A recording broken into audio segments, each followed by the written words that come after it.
I will pop on over to my ones to watch and ones to avoid, because everyone seems to quite like that little feature. And my ones to watch this coming game week is first person on the list. This Burnley midfielder has just been quietly getting on with things the last few weeks, and that's Goodmanson. He is 6 mil and has 1 goal and 4 assists in the last 3 game weeks. The reason I've made him a one to watch, though, is he has Man City away and then Chelsea up next, so they're quite tough, which means unless you're really happy to risk him, then maybe it's best to wait until those fixtures are over with before getting him in. And next up we have to go looking now for the other ones, because I didn't have them set up. So, and I know how you all like to come on this lovely journey with me anyway of discovery. It's like a big surprise, isn't it? So you know it's an Everton player. Who's it going to be? Next up on my ones to watch is Sigurdsson. Of course, we all know what Sigurds is capable of, and he really has shown that in the last 2 game weeks. We had 2 goals against Fulham and 1 goal against Leicester.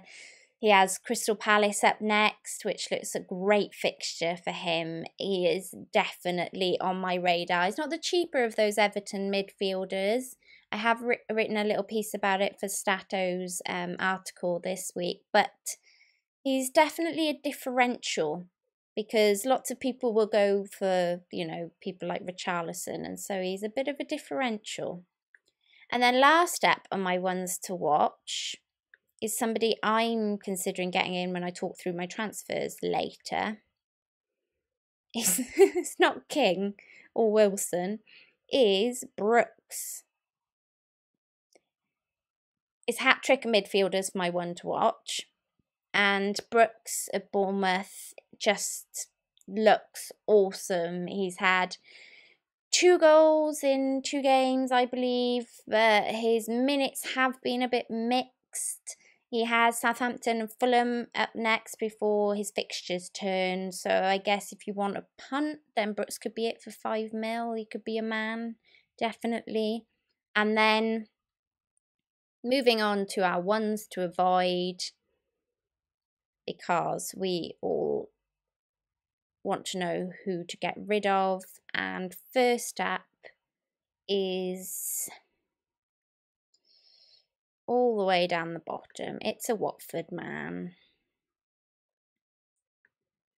And it is Holebas. Aside from his suspension until the 27th of October, I believe. Yep. Watford have only been able to keep a clean sheet once so far this season. Once, wow, really, is that bad? And at least at the moment, I don't think their defence is worth having. So I would just be avoiding for now. If they get anything, it'll be like the one odd, one-off sort of thing. So if you have them, then obviously stick. Well, maybe not with Holebas because of the suspension. But if you have a Watford defender, then maybe stick. But I wouldn't necessarily be going out my way to get one in at the moment. And then the next person to avoid is a bit of a surprise and might take some consideration, this one. But I've gone for Luke Shaw as a one to avoid. I don't know if you guys agree with me on this one. Because even though United have the same record as Watford, so it's 1 clean sheet still, only, yet this season, Shaw does have the kind of attacking threat. So it was a tough one to put on the avoid list. At least this week I've done that because he has Chelsea up next. So maybe give him some thought if you're deciding to get him in. I wouldn't be doing it just yet, pretty much. I'd be waiting until Chelsea was out of the way, because hopefully Edin will score lots of goals. Sorry, Mo, I know you're a Man United fan. And then the last person I've put on the list is... Oh, she's gone to Liverpool. Who's she going to go for? Could it be Mo Salah? Could it be Mane? Who's it gonna be? I've actually gone for Naby Keita.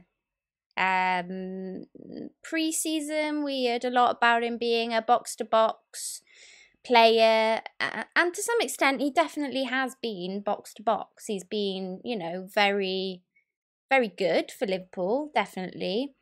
But as an FPL asset, I'm not too sure on him. I mean, 7.2 at 0 goals, 0 assists. He may have great fixtures coming up, but until he can find some returns, I think you've got to avoid him, really. And so that is my ones to watch and ones to avoid.